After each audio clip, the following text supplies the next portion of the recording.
గ్రామీణ గ్రామాలు అంటే సారంగపూర్, కాలూరు ఖానాపూర్, తర్వాత ముబారక్ నగరు, గుబ్బన్పల్లి, మాధవ్ నగరు, బోర్గాం, దానికి అనుబంధం ఆర్య నగర్ కావచ్చు, పాంగ్రా, ఇవన్నీ కూడా మొత్తం కలిసి 29 మనకు పోలింగ్ బూత్లు ఉన్నాయి. అయితే ఇప్పుడు మనకున్న దాంట్లో భాగంగానే మనము ఇప్పుడు మన మధ్యాహ్నం ఒకసారి మనము రివ్యూ చేసుకున్నాము. ఒకసారి మనము అక్కడ ఈ అమృత గార్డెన్లో కూడా మనము ఫస్ట్ మీటింగ్ పెట్టుకున్నాము, ఎట్లా మనం ముందుకు పోవాలన్న దాని మీద. మనం బిఎల్ఏను బూత్ లెవెల్ ఏజెంట్స్ను మన పార్టీ వాళ్ళని ఇచ్చుకొని వాళ్ళకు ఐడెంటిఫికేషన్ కార్డ్స్ కూడా అన్నీ ఇచ్చినాం.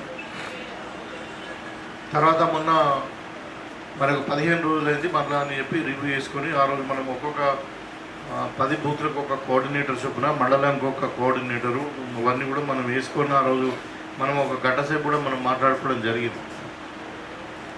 అయితే ఈ సందర్భంగా మరి ఇప్పుడు వచ్చిన సమాచారం ఏంటంటే మనం ఈ 6 డివిజన్లలో చాలా తక్కువగానే ఎన్రోల్మెంట్ అయింది.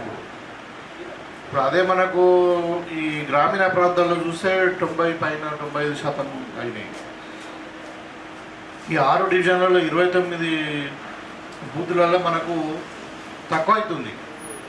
దాని గురించి ఒకసారి మనం అందరం కూడా పిలిచి ఒకసారి మాట్లాడదామని ఆలోచనతో మీ అందరిని కూడా సడన్గా మధ్యాహ్నమే అనుకున్నాం. మీ అందరిని కూడా ఇక్కడికి రప్పియడం జరిగింది.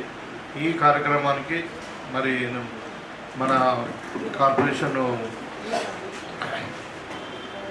ఇది డివిజన్ నెంబర్ జిల్లా కార్యదర్శి ఎల్లయ్య గారు, మన నిజామాబాద్ మండల పార్టీ ప్రెసిడెంట్ జనార్దన్ గారు, ఇది మన కోఆప్షన్ మెంబరు అయినటువంటి బోర్గాం అశోక్ గారు, కుమారెడ్డి గారు, మరి మన మండల సర్పంచ్ల ఫోరం అధ్యక్షుడు మోహన్ గారు, తర్వాత శ్రీనివాస్ గారు, జిల్లా ప్రెసిడెంట్ ఫిషరీస్, తర్వాత నరేష్ యూత్ కాంగ్రెస్ లీడర్, ఇప్పుడే ఇంకా హరిసింగ్ గారు వచ్చారు, వారు కూడా డివిజన్ 13 తర్వాత దాని కోఆర్డినేటర్స్, ముఖ్య నాయకులు అందరూ కూడా పేరు పేరున్న నమస్కారాలు, స్వాగతం. మన గుండారం సొసైటీ చైర్మన్ ఉన్నాడు, వాళ్ళ తర్వాత హనుమాన్లు ఉన్నాడు, రాజలింగం, వీళ్ళందరూ ఉన్నారు చాలామంది. వాళ్ళందరికీ నేను అంటే ఒకటే విజ్ఞప్తి ఏంటంటే ఇప్పుడు మీతోనే స్టార్ట్ చేద్దాం. మీరు ఇప్పుడు ఇంకా గుబ్బన్పల్లులు వస్తూ ఉన్నారు, ఇంకా దారిలో ఉన్నారు. సో ఇప్పుడు సమాచారం ఇది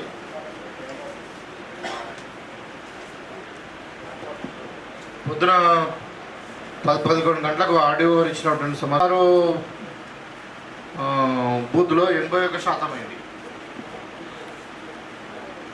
ఇంకోటి కాలూరు 17 బూత్లో 80%. ఈ కాలూరు కొంచెం పర్వాలేదు, కొంచెం దగ్గర ఉన్నాయి రూరల్ ప్రాంతానికి.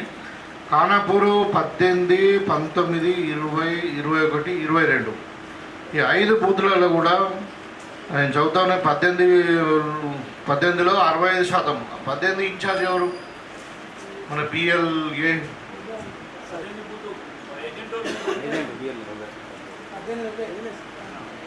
మరి 65% మాత్రమే అయింది. అంటే టోటల్ 884 ఉంటే 575 వాపసు వచ్చినాయి. అంటే నేను పొద్దున్న సమాచారం ఇప్పుడు చేరే ఉండొచ్చు, కొంచెం సాయంత్రం సమాచారం అదే కొద్దిగా తేడా ఉండొచ్చు. సరే 1-2% ఉంటుంది. మళ్ళీ 19 బూత్లో 75% అయింది, 20 బూత్లో 74, 21లో 65, 22లో 65 చిల్లర ఉంది అంతే. యావరేజ్గా 70 కూడా వస్తలేదు. 2లో 74 ఉన్నాయి, 3లోనేమో 65 ఉన్నాయి. తర్వాత సారంగపూర్లో 2 బూత్లలో 23, 24లో ఒకటి 77, ఒకటి 75 ఉన్నది. తర్వాత మాదనగర్లో 4 బూత్లలో 62%, 35వ బూత్లో ఉంది. 36వ బూత్లో 61, 37లో 68, మరి 38లో 74, 38 పర్వాలేదు. తర్వాత గూపన్పల్లి 34లో 68, 40లో 64. ఇంకా ఇది ఒకటి మండల్ పరిషత్ స్కూలు సెకండ్ గూపన్పల్లి 41 దాంట్లో అయితే 53% ఉంది. తర్వాత ముబారక్ నగర్లో 42 64%, 43 58%, 44 68%, 45 66%, 46 66%, మొత్తం కూడా 60% యావరేజ్గా ఉంది ముబారక్ నగర్లో. కూపన్పల్లిలో ఒక దాంట్లో అయితే మరీ తక్కువ ఉంది 53%. మరి వాళ్ళు వస్తే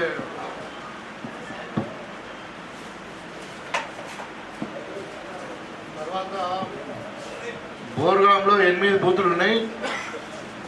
దాంట్లో 83 నుండి 90 దాకా. ఇవన్నీ కూడా స్పెషల్గా 83 అశోక్ గారు, మన రమేష్ రెడ్డి గారు, వీళ్ళందరూ మీరు వినండి. 83 బూతుల 70%, 84లో 70%, 85 ఓన్లీ 53% అయింది. బాగారెడ్డి గారు వేదిక మీదకి రావాల్సిన 86 56%, 87 ఒకటి మంచిగా అయింది, 82% అయింది. 87 ఎక్కడ అది? తర్వాత 88 76% అయింది, 89 56%, 90 ఏమో 58. అంటే ఇలా 2 మాత్రమే 82 83 ఉన్నాయి. మిగతా ఒక 76 ఉంది. మిగతా అన్నీ కూడా 53 60 ఉన్నాయి. మొత్తం 27 బూతులలో. అంటే ఇప్పుడు మనకు ఆల్రెడీ మనము ఎస్ఐఆర్ స్టార్ట్ అయ్యి 24వ తారీఖు స్టార్ట్ అయింది. మనం వీళ్ళ 19వ తారీఖు ఉన్నాం, 18. అంటే అవి 6 రోజులు, ఇవి 8 రోజులు, ఈ 18 రోజులు, అంటే 24 రోజులు అయింది. మరి ఇంకా ఇప్పుడు ప్రాబ్లం ఏంటంటే బిఎల్ఓస్ అందరు పోయి ఇంటికాడ ఫామ్స్ ఇచ్చి వస్తున్నారు. కానీ మళ్ళీ వాళ్ళు మనకు రిటర్న్ ఇచ్చి డిజిటలైజ్ అయినటువంటి పర్సంటేజ్ ఇది మనం మరి 100% చేయాలి. అయితే దీంట్లో కొన్ని ఉన్నాయి. ఇప్పుడు నేను ఇంతకుముందు మొన్న ముదక్పల్లి పోయినా, మోపాల్ పోయినా, తర్వాత ఇక్కడ దూసుగాం పోయినా, ఒక 7-8 సెంటర్లు మనము పరిశీలించినప్పుడు దాంట్లో ఒక 3 సమస్యలు ముఖ్యంగా వస్తున్నాయి. ఒకటి ఏంటంటే యాబ్సెంటీస్. అంటే మన రూరల్ ఏరియా ఎక్కువ లేదు, కానీ ఇప్పుడు మన అర్బన్ ఏరియాలో కూపన్పల్లి ఉందనుకో, గంగస్థాన్ పోతే అక్కడ ఇల్లు తాళం ఉంటుంది, ఎవరు ఉన్నారో తెలుస్తలేదు. లేకుంటే ఇంటి ఓనర్ ఏమన్నా ఉన్నాడు, వాడు కిరాయివాడు ఉన్నాడు. సో అట్లా ఓటర్ ఎక్కడ ఉన్నాడు అనేది తెలుస్తలేదు. ఫస్ట్ అడ్రస్, ఓటర్ ఉండి వాళ్ళ ఏదైనా ఐడి ఉంటేనేమో వాడిని బ్యాక్గ్రౌండ్ మళ్ళీ 2002 అన్ని తీయచ్చు. అసలు ఓటరే దొరకలేకుంటే యాబ్సెంటీస్ కొంతమంది ఉన్నారు. ఇంకొకటి ఏంటంటే డబుల్ ఓటింగ్, 2 బూత్రాలు ఉన్నారు, లేకుంటే ఒకటి హైదరాబాద్ ఉన్నది, ఒకటి నిజామాబాద్ ఉంది. ఇట్లా రకరకాల డబుల్ ఓటింగ్ వాళ్ళు ఉన్నారు. మూడవది ఏంటంటే షిఫ్టింగ్. ఓట్ల లిస్టు ఉంది కానీ మనిషి లేడు. ఓటింగ్ అనేది ఒకటే ఓటు ఉంది కానీ హైదరాబాద్ ఉన్నాడు మనుషులు. సో ఈ విధంగా ఈ 2-3 సమస్యలు, ఒక డెత్ అయితే కంపల్సరీ ఎట్లా పోతుంది అది. కానీ ఈ 3 సమస్యలు ఉన్నాయి. అవి కాకుండా 100% చేయాలి. సరే, డెత్ ఎట్లా తీసేస్తారు. ఇప్పుడు డబ్బులు ఉన్న వాళ్ళే సింగిల్ చేయాలా. మైగ్రేషన్ అయిన వాళ్ళను మరి ఆడ ఓటు ఉంటే ఆడ చేసుకుంటారా, లేకుంటే ఆడ కూడా వేసుకోవచ్చు, లేకుంటే ఈడ చేసుకుంటారా. మళ్ళీ తర్వాత యాబ్సెంట్ వాళ్ళు, ముఖ్యంగా యాబ్సెంట్ వాళ్ళు ఇప్పుడు మనకు పెద్ద ఇష్యూ ఏం కాదు. మన దగ్గర అయితే హైదరాబాద్లో కాదు కాబట్టి మనం ఆ ఇంట్లో ఎవరు ఉంటున్నారు, ఆయన ఎటు పోయిండు, మరి బొంబాయి పోయిండా, ఇంకెక్కడ దాకా పోయిండు, ఉన్నాడా లేదా, మరి ఆయన ఎక్కడ ఉన్నాడో మనం ఈజీగా పక్క వాళ్ళను అడిగి మనము ఫోన్ నెంబర్ తీసుకొని ట్రేస్ అవుట్ చేయొచ్చు. సో ఈ 3 మీద ఎక్కువ కాన్సన్ట్రేట్ చేయాలి. ఇవి ఫస్ట్ ఓటర్ను ఐడెంటిఫై చేసిన తర్వాత వాళ్ళ బ్యాక్గ్రౌండ్ ఇది 2002 కంటే ముందు వాళ్ళ ఓటర్ లిస్ట్లో ఉన్నదా లేదా. ఉంటే వాళ్ళ బ్యాక్గ్రౌండ్ ఈజీగా అయిపోతుంది. తల్లిదండ్రులకు ఓట్లు ఉంటాయి కాబట్టి. వాళ్ళు లేని వాళ్ళకు మనకు యాప్ ఉంది. యాప్లో మనము ఆ డీటెయిల్స్ పెట్టేసి బూత్ నెంబర్ చెప్తే వాళ్ళ తల్లిదండ్రులు కూడా తెలుస్తుంది వాళ్ళందరూ అట్లా. సో అది అయిపోతుంది. ఇక అన్మాప్డ్ అంటారు. అన్మాప్డ్ కూడా కొన్ని నేను మీకు ఇచ్చినచ్చు, కొన్ని లిస్ట్ ఇచ్చినామా మీకు. అన్మాప్డ్ అంటే వాళ్ళ బ్యాక్గ్రౌండ్ తెలుస్తలేదు. ఒక తమిళియన్ ఇక్కడికి వచ్చిండు, ఒక 30 ఏళ్ళ నుండి 20 ఏళ్ళ కింద వచ్చిండు. ఆయన చిన్న పిల్లవాడు అనుకోరాదు. ఇప్పుడు వాళ్ళ తల్లిదండ్రులు లేరు, వాళ్ళు ఎక్కడికి వెళ్ళి వచ్చిందో తెలియదండి. సో అటువంటి వాళ్ళని మనము ట్రేస్ అవుట్ చేయాలి. వాళ్ళ బర్త్ సర్టిఫికేట్ అయ్యింది, లేకుంటే ఏమైనా స్కూల్లో సర్టిఫికేట్ ఉందా, ఇంకేదైనా ఉందా. ఆడ మనం వాళ్ళ బ్యాక్గ్రౌండ్ ఏ ఊళ్ళో ఉన్నారు, సిటీ గల్లీ పేరు చెప్తే కూడా మనకు దొరికిపోతుంది. అట్లా ఆల్ ఇండియా మాపింగ్ కూడా ఉన్నది. ఇప్పుడు ఎలక్షన్ కమిషన్ దగ్గర అంతా నెట్వర్క్ ఉంది. సో ఈ 3-4 అంశాలలోనే మనం పనిచేయాల్సి ఉంటుంది. అంటే కొంచెం ఎక్కువ పని చేయాల్సి ఉంటుంది. ఇక మిగతా అయితే ఇప్పుడు ఉన్న ఓటర్లు ఫామ్ తీసుకొని మళ్ళీ ఫిల్అప్ చేయకుంటే మనమే తెచ్చుకోవాలి. ఇప్పుడు ఎట్లయిపోయిందంటే ఇక మరి ఇప్పుడు వాళ్ళకు పొద్దున్నాక పని చేస్తున్నారా, లేకుంటే మరి సాయంత్రం పూట వీలైతే లేదా ఏదో, కానీ మన బిఎల్ఓస్ బిఎల్ఏస్ వాళ్ళకు కూడా ఏదైనా పని ఉన్నాయి చేసినా కానీ మొన్ననే చెప్పినా మనకు టైము అనుకోకుండా ఇప్పుడు మనకు 18 మనం ఏమంటే 25కు బదులు 3వ తారీఖు పెంచారు. కానీ సరే మనం నిర్ణీత టైంలోనే మనం ఏమంటున్నా ఇలా 18 25 వరకే కంప్లీట్ చేద్దాం. ఎప్పుడైనా మనం వేయాలి కదా. ఇప్పుడు ఒక పని చేయాలి, గంటలు అయిపోయేదానికి రోజు 10 నిమిషాలు చేయలేం కదా.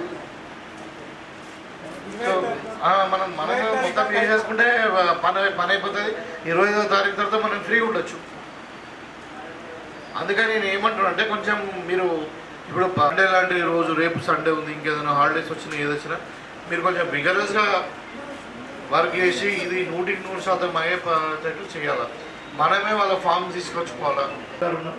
వాళ్ళ అశోక్ గారు ఉన్నారు, వాళ్ళ ఈ 3 బూతుల మటుకు దయచేసి మీరు ఏదైనా ఒక వారం టైం పెట్టి ఒక చిన్న మన ఎలక్షన్ టైం పెడతాం, ఒక చిన్న రూమ్ లేకుండా ప్లేస్ పెట్టి ఒక టేబుల్ వేసేసి ఏదైనా ఓటర్ లిస్ట్ పెట్టి ఎవరు ఫామ్ తెచ్చిచ్చారు, ఎవరు తెచ్చేయలేదు. ఇప్పుడు మనం ఓటర్ టిక్కు పెట్టుకుంటాం ఎలక్షన్లో, ఎవరు వచ్చారు ఎవరు రాలేదు, రాని వాళ్ళని మనం టిక్కు పెట్టుకొని మనం ఫోన్ చేసి పిలిపించుకుంటాం, ఆటో వేసి పంపించుకుంటాం. అట్లా ఇది కూడా ఆ విధంగా మనం చేయాలి.